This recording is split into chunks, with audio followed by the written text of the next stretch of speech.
Welcome back, Physical Science 30. So hopefully you looked at the video involving the ultraviolet catastrophe with the video involving Physics Girl. So now look at Planck's quantum hypothesis, which was discussed there. So in the year 1900, Max Planck, 1858 to 1947, proposed a theory that was able to reproduce that graph that was seen earlier. So this one right here.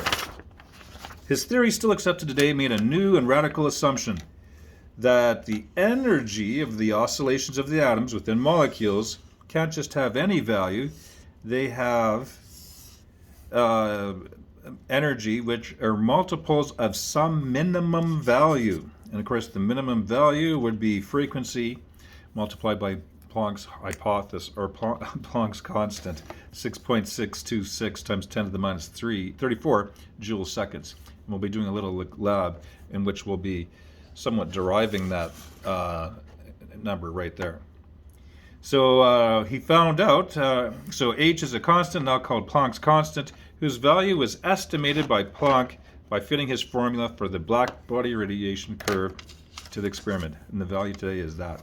So it's interesting, they said that he made the mathematics here to make it work for there, so he would get the right answer. So that's kind of interesting how he was able to do that. All right, so Planck assumption suggests that the energy of any molecular volume would be a whole number of HF. So you can see here where N represents a whole number here. So you have your minimum energy, which is equals HF, and then you have multiple amounts of that. Where N is called a quantum number, which means discrete amount as opposed to continuous. It has to have a definite amount. This idea is often called Planck's quantum hypothesis, although little attention was brought to this point at the time. In fact, it appears that Planck considered it more as a mathematical device to get the right answer, as I mentioned, rather than as an important discovery.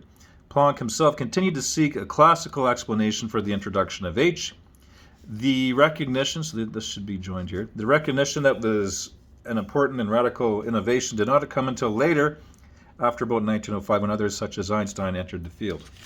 The quantum hypothesis states that energy of an oscillator can either be E equals HF for a minimum value, or double that, or triple that, etc., and so on. But there cannot be vibrations with energies in between those. That is, energy would not be a continuous quantity as had been believed for centuries. Rather, it's quantized. It exists in certain amounts, or packets, or packages.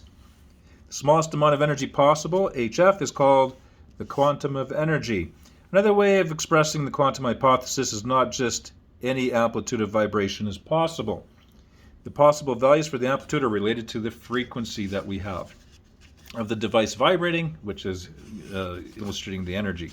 Simple analogy will help. Compare a ramp on which a box can be placed at any height to a flight of stairs. Only discrete amounts of energy occur in this region here. So you can only have certain amounts. So the minimum energy you could have would be on this first step. Then 2 times that, 3 times that, 4 times that, 5 times that. So you can kind of think of it as a staircase almost in terms of what is happening for the energy there that is occurring in this scenario. So the body that's emitting energy.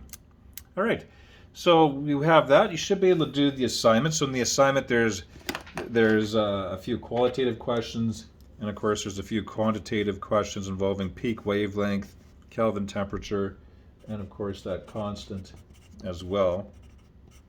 And we kind of go back and look at Planck's equation later on in the next section. All right, we'll see you again.